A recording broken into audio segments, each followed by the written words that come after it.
Democracy is something that is really vital for any government in any country.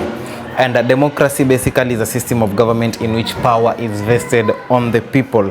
And people can either select people to rule them directly or through freely elected leaders. And in Kenya, we practice a democracy where we elect leaders to represent us.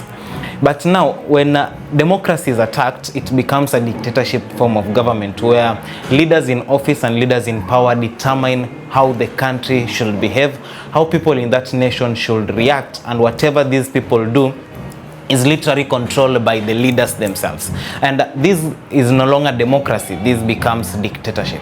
And in Kenya, actually of late, democracy has been attacked. Though people are not keen on this, but democracy is literally attacked by the same leaders we have put in office to serve us and deliver work that we have bestowed upon them as leaders. Now, today in this video, I want to share with you instances on which democracy has been attacked in this country, where the power that is vested upon the people of this nation seems to be stripped off of these people, and that leaders are the one to determine how these people behave and react in their own nation. I'll be basing my facts on an event that happened in Taita Taveta of late when the President of the Republic of Kenya was there, so that we may understand in what ways has democracy been attacked. Is it the right thing that the government is doing? My name is Movali Derek. Welcome to the Political Spotlight. Now, first and foremost, young people who came to the street to fight the takeover of the airport by Adani Group. Remember, Adani Group is an Indian business group, and Adani has been faced by sanctions of fraud in the United States of America, which has led to Adani being withdrawn from its initial deal of making the Kenyan airport a better airport, that is Jomo Kenyatta International Airport. But we all know that Adani had already signed a deal of Ketraco. We don't know if Adani has actually relinquished the deal of Ketraco or still Adani is running the Ketraco deal. Now, when people took it to the street, there is this young man whom I know many of you remember. He was so vocal on the streets on matters to do with Adani.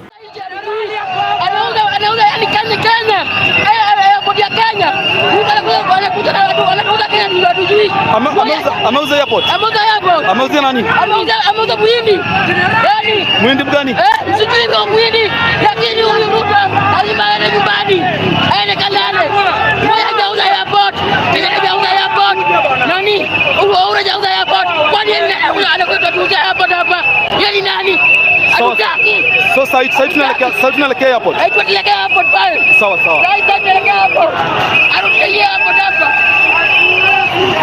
Now, such a young person who has taken it to the street to battle for the takeover of the main gateway to East and Central Africa is being tainted by the President of Kenya as someone who is not interested or who has no interest of the Kenyan development at heart. He taints these people as unpatriotic citizens. In his speech in Taita Taveta, that is what he called these people. Here is what he said. You know, sometimes when we have patriots, the people who believe in Kenya, who want to invest in our country, who want to help us build our nation, such people, we sabotage them and we profile them as enemies. Yet, the people who don't believe in this country, the people who sabotage our country, the people who do not want to invest anything in Kenya, we glorify them as if they were anything. Niliona hata watu wengine wanajaribu ku glorify ati airport imesimamishwa. Sasa wale wamesimamisha ujenzi wa airport ni mashujaa. Mashujaa wakufanya kitu gani? Airport pale iko kwa runway. Airport inafuja, iko kwa tent. Nchi zingine wanajenga airport zao. Yetu hapa Kenya ni sijui ni aina gani. Alafu kuna watu wanaongea hapo, tumeshinda sana, sasa tumesimamisha kujenga airport. What gain do you make? Do you get when you stop the building of an airport in your country? Na huna mpango mbadala. You have no ideas of how to build any airport. You have no clue how it is going to build. Wale wanapinga airport hata hawajawahi kukanyaga kwa airport hata siku moja. Sasa unapinga tu ukiwa Now, if the president is attacking people for going to the streets to demonstrate against Adani takeover of JKIA and terming these people as unpatriotic citizens of the Republic of Kenya, this is a wrong move by the president. You cannot attack. People have the right to go to the streets to demonstrate according to our constitution. Number two, what Kenyans wanted, according to Sifuna, is that what we wanted was transparency. Kenyans wanted transparency on Adani deal.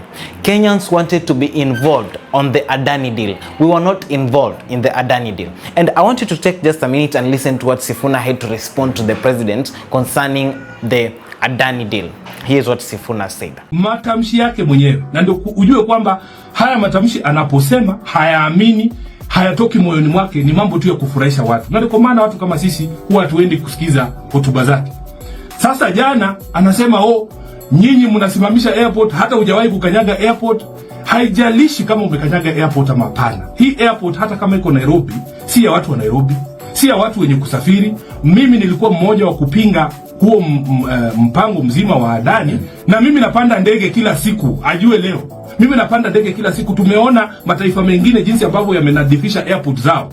Wakenya hawakatai kwamba tunahitaji ku-upgrade airport yetu ifike katika kiwango cha kimataifa. Hatujakataa. Kitu ambacho Wakenya wanaitisha ni uwazi. Uwazi. Hata kama Adani angepewa kandarasi ile, lakini iwe imefanywa kwa njia ya uwazi, hakuna mtu angekataa. What Kenyans are asking for is transparency. Hakuna mtu anapinga ujenzi wa airport. Na mpaka sasa William Ruto hajaelewa ni kwa nini Wakenya walikuwa wanapinga. Hatutaki tuwe na taswira kwamba eti tunamngoja yule whistleblower kama Amenya atoe documents aseme by the way airport imeuzwa. Hiyo ndio taswira mbaya. Now, apart from all that, the president seems to have not backed up of selling the airport literally or giving it out to an investor. We all know the airport has to be renovated. So there is still a new Adani that is going to come in play so that the airport can be renovated. Yet we collect taxes. We have so many government officials who receive a high-paying salary, which this money can be used to develop the airport. But still, the president has said that for the airport to be developed, he's going to look for another person to do whatever Adani was to do at JKIA airport. And if we are going to give JKIA to a European or any private entity to manage JKIA, they're going to run JKIA on a basis of a number of years, or for them also to return the money that they have invested in JKIA during the renovation. How long are Kenyans going to wait till they are given back their airport? How is the economy going to run in the hands of a foreign investor who is going to take over JKIA? Here is what the president said concerning a new person coming to take over despite Adani not being able to take over. Lakini mimi nataka niwahakikishie airport mpya tutajenga. We are going to build a new airport in Kenya. We may have stopped Adani from doing it. I was confident that he was going to build our airport and he was going to do a good job. But because of the law that bars us from engaging with people who have cases, we stopped it. But that does not mean we are not going to build the airport. We are going to build the airport. We are going to get a new framework. We are going to work with people who believe in this country to build a new airport for us, because that is how the future is going to look like. And we are going to do all the other things. The naysayers, the people who sabotage Kenya, the people who hate our country, the people who don't believe in Kenya will not succeed. We are going to change this country because we believe in it, and we are going to do it because that is the right thing to do. Now, this tells you one thing, that the president is no longer interested in whatever you people do. You just go to the streets, but we'll still decide what you want to decide. And if you people don't want Adani, it's you. We'll look for a new Adani to do this deal. When it comes to democracy, power is vested on the people. What ought to be done is to call for a public participation, involve the people of this country in decisions that are affecting them, and have them make a voice on whatever matters is going to affect their nation at large. But still, you can see the president is no longer interested. You have taken to the streets. People were murdered during that demonstration. They have not talked about it, but they're just talking about a new person coming to take over JKIA. Now, the second thing is You know, democracy comes with freedom of speech. You are free to speak, you are free to air out your views, you are free to speak. Like, there is that freedom of speech that is in the current constitution. And of late, Kenyans have been taking it to social media to speak of what the government is doing wrong, to speak where the president is going wrong. Some term that as an attack to the president, while others term that as people speaking out their mind. You know, in this current generation, you cannot threaten people. But we could listen to the former governor of Mombasa and the current cabinet secretary for mining speak about social media during the event in Taita Taveta. And this is what the former governor had to say, Honorable Ali Hassan Joho. Mwisho, Mheshimiwa Rais, nataka niwaambie kuna watu sahihi, sisi tukiwa hapa, wao wako kwa mtandao. Ewe, amunisikii? Kuna watu tukiwa hapa, wao wako kwa mtandao. Mheshimiwa Rais, mimi ni waziri wako Mheshimiwa Rais, nakwambia nchi haiwezi kujengwa na mtandao. Nchi haiwezi kujengwa na watu ambao kazi yao ni Twitter, Facebook, TikTok, Instagram. Na mimi nawaambia leo, nawapatia notice, wasione wao peke yao wana mdomo. Hata sisi tuna mdomo. Wakituletea noma, tutawaletea noma mbaya sana, my friend. Tumeona hiyo? Wakituletea mbaya, tutawaletea nini? Mbaya sana.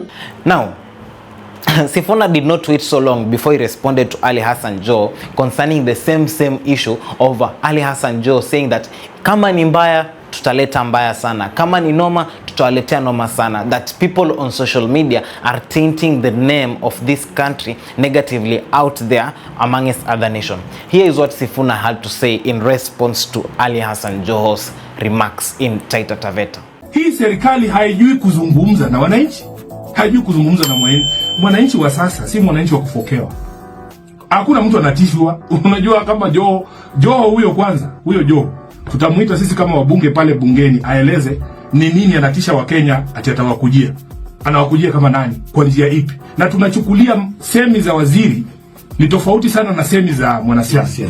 Tofauti sana. Akumbuke yeye sio gavana wa Mombasa. Akumbuke yeye sio deputy party leader wa ODM. Aliondoka kwenye hiyo nafasi. Yeye ni waziri. Aongee kama waziri. Na waziri ana uwajibikaji.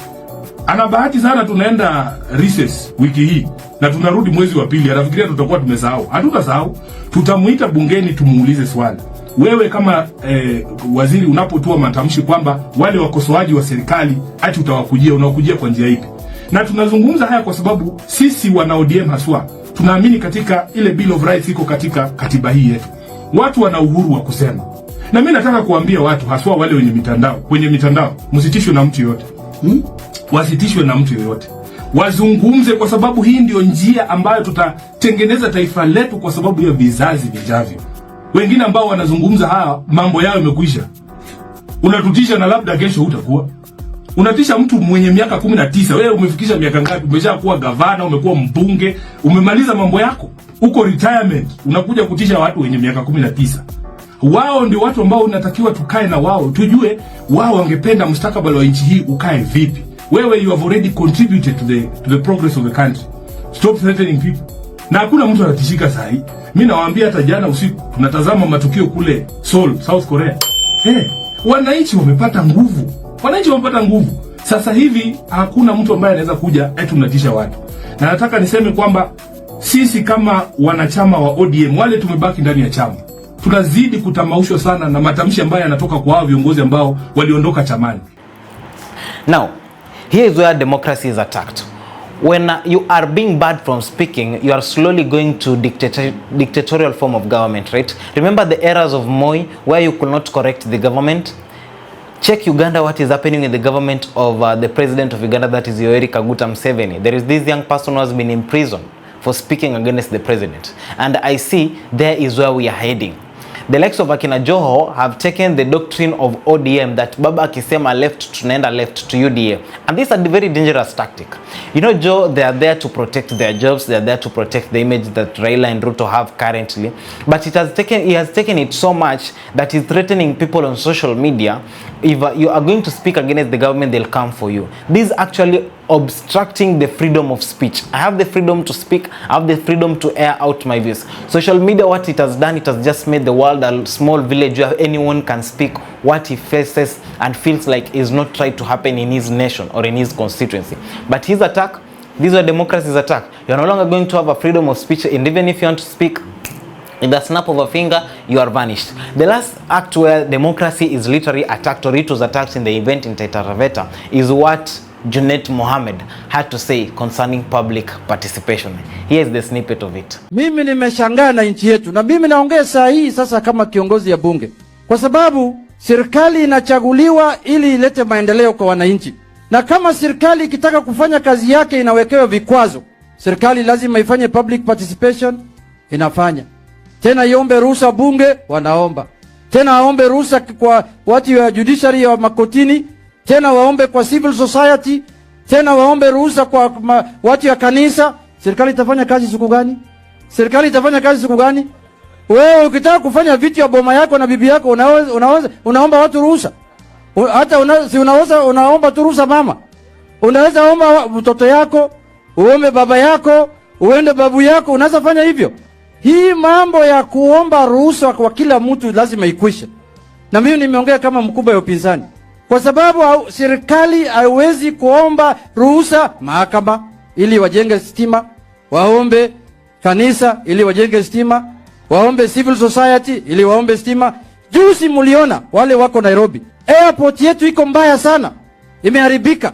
Waekelezaji wametoka nje kuja kusaidia sisi kujenga hiyo airport. Rais akasema kama wananchi wamekataa, tumewacha. Sasa wale walikuwa wanapiga kelele, wapi maoni yenu ambayo kwa sababu airport lazima itengenezwe?